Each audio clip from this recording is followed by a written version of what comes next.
नमस्कार दोस्तों, मैं शाहना परवीन हाजिर हूँ आपके सामने किस्सों की पोटली के अंतर्गत एक नई रचना लेकर। सुनते हैं आज की रचना। यह प्यारी सी कहानी गुरुग्राम से हमें भेजी है आदरणीय नीलू चोपड़ा जी ने।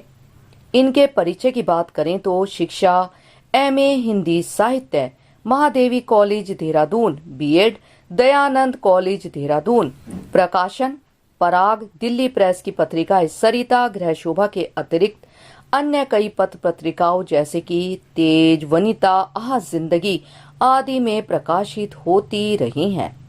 विभागीय पत्रिका में रचनाएं प्रकाशित, संपादन स्कूल मैगजीन में हिंदी सह संपादिका, संप्रति 32 वर्ष अध्यापन कार्य परमाणु ऊर्जा केंद्रीय विद्यालय, अन्य कोटा रावतभाटा में लगातार 6 वर्ष तक गणतंत्र दिवस, स्वतंत्रता दिवस, गांधी जयंती ऐसे अनेक अवसरों पर होने वाले कार्यक्रमों में हिंदी उद्घोषिका। कहानी का शीर्षक है धर्म भाई। कार में बैठते ही दिल ऐसा प्रफुल्लित हो गया मानो बहुत बड़ा खजाना मिल गया हो। पूरे 2 साल बाद मायके में कुछ दिन बिताने का मौका मिला था। औरतें चाहे कितनी उम्र की हो जाए पर मायके जाने का मुंह नहीं छूटता। पिछले 2 साल से जीवन में बहुत बदलाव आ गए थे। सासू अम्मा के गुजर जाने के बाद घर की पूरी जिम्मेदारी मेरे कंधों पर आ गई थी। इकलौती बहू थी, घर बाहर की सारी जिम्मेदारी थी। वह तो सुयोग से रक्षाबंधन पर मेरी दोनों नंदों ने ही आकर मेरे जाने के लिए अपने भाई को मना लिया। मेरा मायका देहरादून में था। कार ससुराल का बहुत कुशल ड्राइवर चला रहा था, इसलिए मैं आश्वस्त सी सीट पर सिर टिकाकर बैठ गई। मन में अतीत की किताब के पन्ने पलटने लगी। किस तरह कभी इसी रास्ते से दुल्हन बनकर ससुराल आई थी। विवाह को 6 महीने भी नहीं हुए थे कि मेरी दोनों नंदों का विवाह पक्का हो गया। मेरे ससुर और पति शहर के प्रसिद्ध व्यवसायी थे। कहावत है, माया को माया मिले कर लंबे हाथ। वही मेरे ससुराल पर लागू होती थी। शहर के दूसरे धनी सेठ ने अपने दोनों बेटों के लिए मेरी नंदों का रिश्ता मांग लिया था। चट मंगनी पट ब्याह करने का विचार आया। सास गठिया से पीड़ित थी, इसलिए अधिक भाग दौड़ नहीं कर पाती। इसीलिए मुझ पर ही सारी जिम्मेदारियां थी। गणपति पूजन के साथ विवाह के अन्य कार्यक्रम शुरू हो चुके थे। सारे नजदीकी मेहमान आ गए थे। हवेली के कुछ कमरों को छोड़ सभी कमरों में मेहमानों का डेरा था। उन दिनों होटल में मेहमानों को रुकवाने का रिवाज नहीं था। मई की उमस भरी रात थी। घर के सारे पुरुष ऊपर छत पर चले गए। अम्मा मौसियों के साथ, बुआओं के साथ बतियाने में ऐसी मगन हो गईं कि रात के 1 बजे तक भी सोने का नाम ना ले रही थी। मेरी दोनों नंदे उकता कर मेरा हाथ खींचकर बाहर आंगन में ले आए। वहां पर एक बड़ा सा निवाड़ से बना पलंग बिछा था। हम तीनों उसी पर लेट गए। थकावट से चूर हम में बात करने की भी ताकत बाकी ना थी और लेटते ही हमें नींद आ गई। अचानक मुझे कुछ धीमे धीमे स्वर में किसी की बातें करने की आवाज सुनाई दी। दोनों नंदे गहरी नींद में भावी जीवन के सुनहरे सपने देख रही थी। तभी अचानक आंगन में कुछ आकृतियों का एहसास सा हुआ। धीमे धीमे स्वर से कुछ बातचीत भी सुनाई दे रही थी। मेरा शरीर भय से कांपने लगा। शरीर से मानो सारा खून ही सूख गया था। जरा सी गर्दन उठाकर देखा, 3 पुरुष आपस में कुछ मंत्रणा कर रहे थे। यकीनन यह हवेली के बाहर बने टीन की कार पार्किंग की छत पर चढ़कर दीवार को फांद कर आंगन में आए होंगे। मैं नींद का बहाना किए अधखुली आंखों से देखने लगी। सबसे पहले उन्होंने छत को जाने वाली सीढ़ियों का दरवाजा बंद कर दिया ताकि पुरुष नीचे ना आ सके। कलेजा धड़क कर मुंह को आ रहा था। धन दौलत के साथ हम तीनों की इज्जत भी दांव पर लगी थी। हवेली की दीवार हमसे काफी दूर थी। मैंने चादर के अंदर मुंह कर अपने जड़ाऊ झुमके, कंगन और हार उतार कर पलंग की निवाड़ में छिपा दिया। नंदों को भी भनक लग चुकी थी। चादर के भीतर ही मैंने उनके मुंह पर हाथ रख चुप रहने का संकेत दिया। अब मैं उठकर पलंग के कोने पर आ गई। मुंह पर कपड़ा ढके तीनों डाकू मेरे सामने आकर खड़े हुए। मैं थर थर कांपते हुए उनके सामने हाथ जोड़ने लगी। वो तीनों अपलक मुझे देख रहे थे। उनमें से एक बोला, दिलीप सिंह जी की हवेली है, उस पर 2-2 बेटियों का विवाह, खूब माल मिलेगा। यह सुन मेरे होश उड़ गए। क्या करूं, ससुराल की इज्जत और धन दांव पर लगे थे। मैं तो अपने प्राण देकर भी उसकी रक्षा करना चाहती थी, परंतु मैं जान गई थी कि इस समय उन सब की मंशा लूटपाट की थी। मेरे प्राण लेकर उन्हें क्या मिलता और वारदात के बाद कौन हमारी पवित्रता की गारंटी देता। मुझे कुछ न कुछ सूझ रहा था। अचानक पता नहीं मुझे क्या सूझी, मैंने आगे सबसे खड़े डाकू के कदमों में खुद को झुका दिया। आंखों से अविरल धारा बह रही थी। सबसे आगे खड़े डाकू से बोली, भाई आप मेरे बड़े भाई जैसे हो, मेरे ससुराल पर दया करो। 2-2 शादियों की खुशियां उजाड़ कर तुम्हें क्या मिलेगा? बस थोड़ा सा धन और जेवर। यह पाकर क्या तुम हमेशा के लिए अमीर हो जाओगे? हमारी बद्दुआएं जीवन भर तुम सबका पीछा करेंगी। पीछे खड़े 2 डाकू बोले, सरदार इस औरत के प्रवचन ही सुनते रहोगे या कुछ माल भी लूटोगे? मेरी यह हालत देख दोनों नंदों ने भी रोना शुरू कर दिया। लाचारी और बेबसी में कुछ सूझ ही नहीं रहा था। मैंने अपनी हीरे की अंगूठी उतार सरदार के हाथ पर रख दी। घबराहट में मुझे चक्कर से आने लगे और मैं बेहोश हो गई। बाद में क्या हुआ कुछ पता नहीं। आंख खुलते ही परिवारजन को अपने आसपास खड़े देखा। पति मुंह पर पानी के छींटे डालकर ऊषा ऊषा कहकर पुकार रहे थे। मैं होश में आते ही भीड़ में अपनी नंदों को खोजने लगी। मेरे ससुर बड़े प्यार से मेरे सिर पर हाथ फेरने लगे। बहू, आज मेरी इज्जत बचाकर तूने परिवार पर ऐसा एहसान किया जिसका बदला हम जीवन भर न चुका सकेंगे। सभी मुक्त कंठ से मेरी प्रशंसा कर रहे थे। मेरी नंदों ने बताया कि मैं भाई भाई कहते डाकू के कदमों में गिर गई थी। उसे बेहोश होते देख सरदार अपने साथियों से लौट जाने के लिए कहने लगा। इस बात से उसके साथी क्रोधित हो उठे तो सरदार ने उन्हें कहा कि देखो, इसने मुझे अपना भाई का दर्जा दिया है, अब मैं इसके घर पर हाथ नहीं डालूंगा। वह जबरन उनको लेकर चला गया। यह सुनकर मुझे बहुत आश्चर्य हुआ। क्या डाकुओं में भी रहम दया की भावनाएं होती हैं?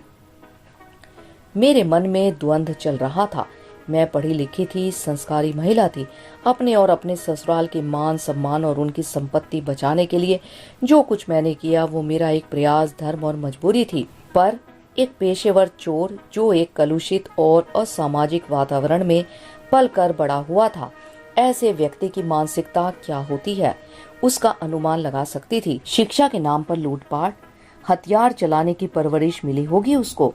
मेरी बातों और दशा देखकर उसका ऐसे हृदय परिवर्तन होना बहुत बड़ी बात थी। वो वास्तव में प्रशंसा का पात्र था, मैं नहीं।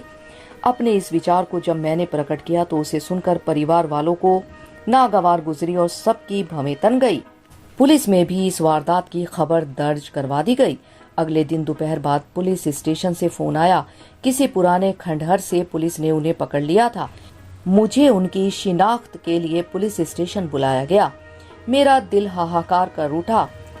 कल जिनके चरणों में गिरकर दया की भीख मांगी, अपना भाई बनाया, उन्हें ही आज हथकड़ियों की राखी पहनाने चली।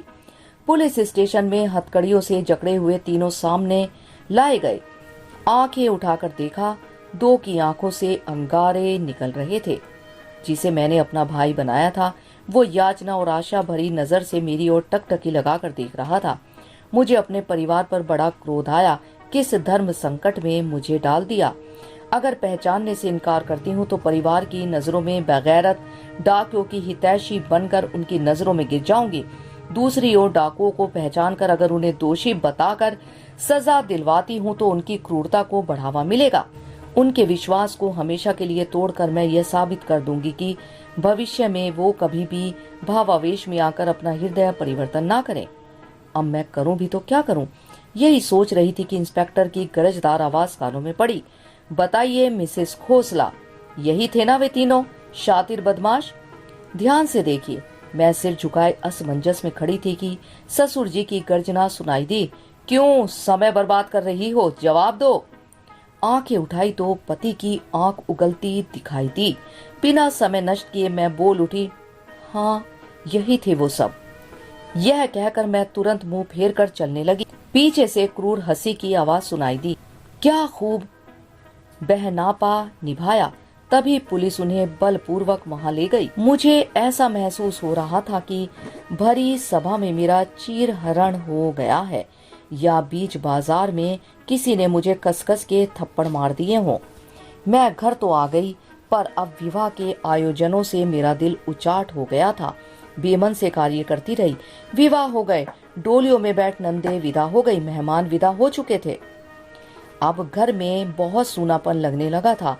एक दिन मेरे मायके से हमारे पुराने ड्राइवर दयाल सिंह मिलने चले आए। वह बुजुर्ग हो चुके थे, अब सेवानिवृत्ति लेकर आराम करना चाहते थे। हम उन्हें काका जी कहते थे।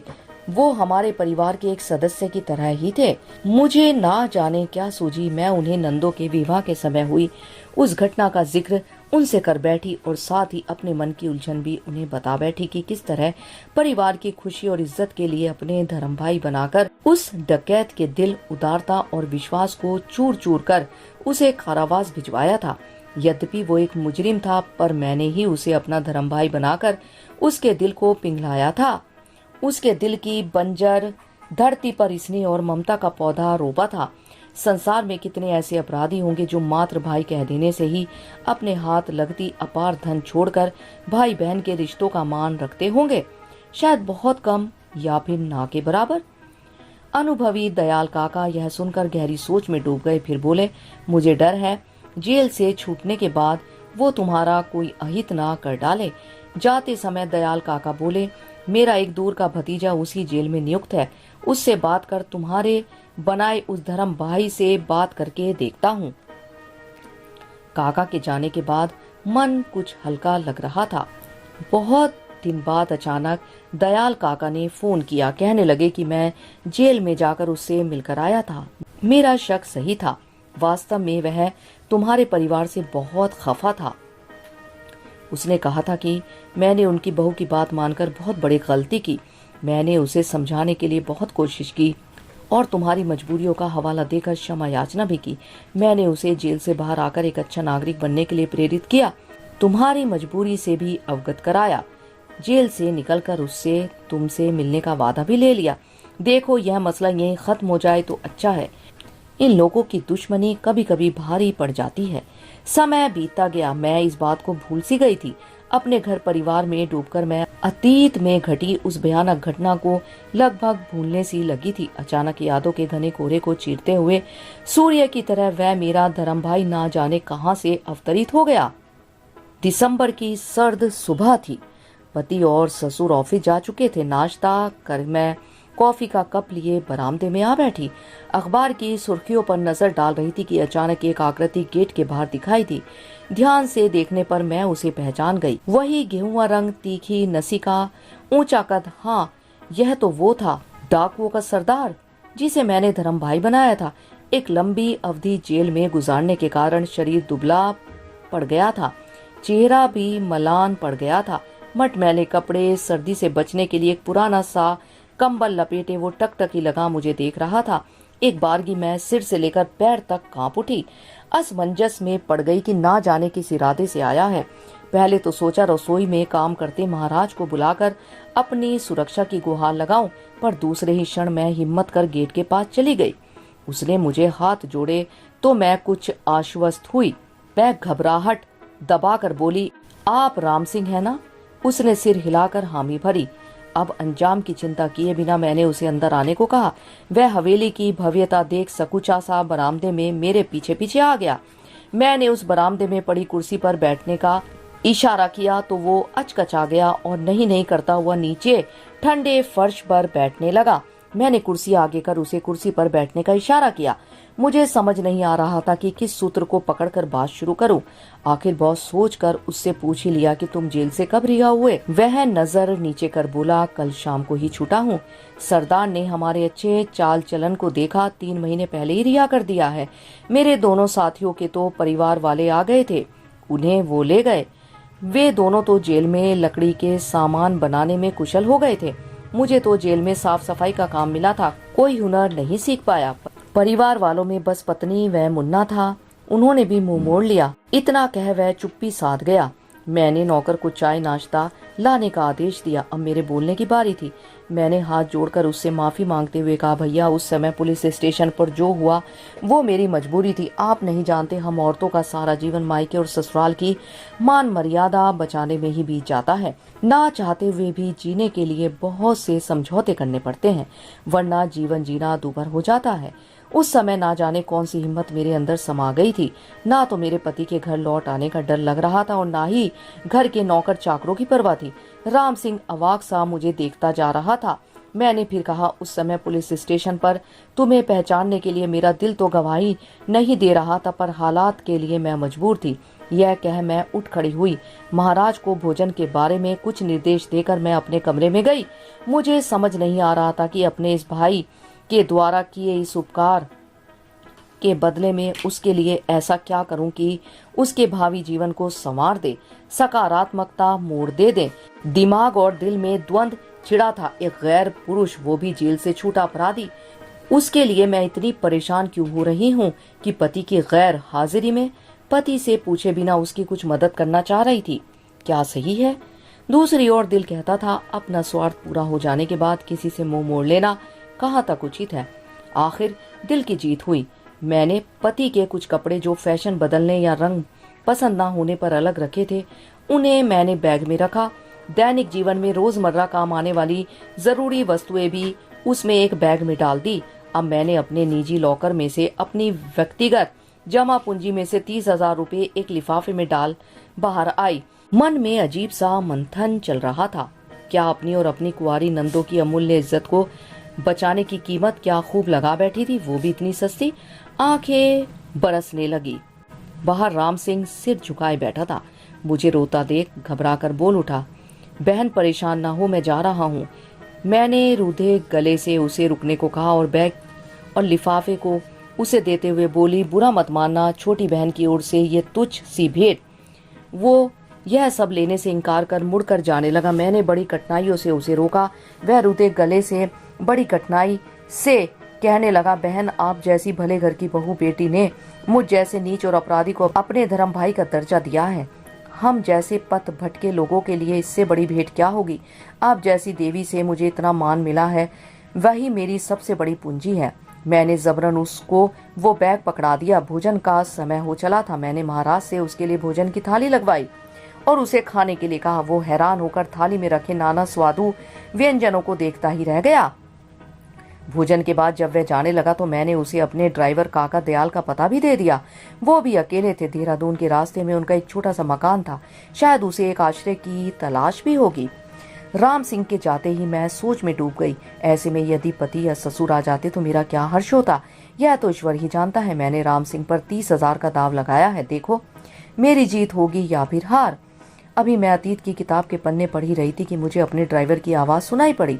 वो मुझसे कुछ पूछ रहा था। उसने पूछा, बीबी जी यदि आपने पानी या चाय कुछ पीना हो तो गाड़ी रोको। मेरे हामी भरने पर ड्राइवर ने कार को सड़क के किनारे बनी एक छोटी सी चाय की दुकान के पास रोक दिया। खिड़की के बाहर देखने पर धुंधला सा याद आया कि यहीं कहीं दयाल काका का मकान भी था। उत्सुकतावश मैं उस जगह को अच्छी तरह से देखने लगी। उसने 2 चाय का ऑर्डर कर कार के पास खड़ा होकर चाय का इंतजार करने लगा। अचानक चाय वाले की आवाज सुनाई दी। वो पूछ रहा था कि आप लोग चाय के साथ बिस्किट या भजिया कुछ लेंगे। आवाज जानी पहचानी सी प्रतीत हुई। उत्सुकतावश कार की खिड़की से बाहर झांककर मैंने उस चाय वाले को गौर से देखा तो हैरान रह गई। अरे वो तो राम सिंह था। हाथ 2 चाय के गिलास लिए वो ड्राइवर से पूछ रहा था।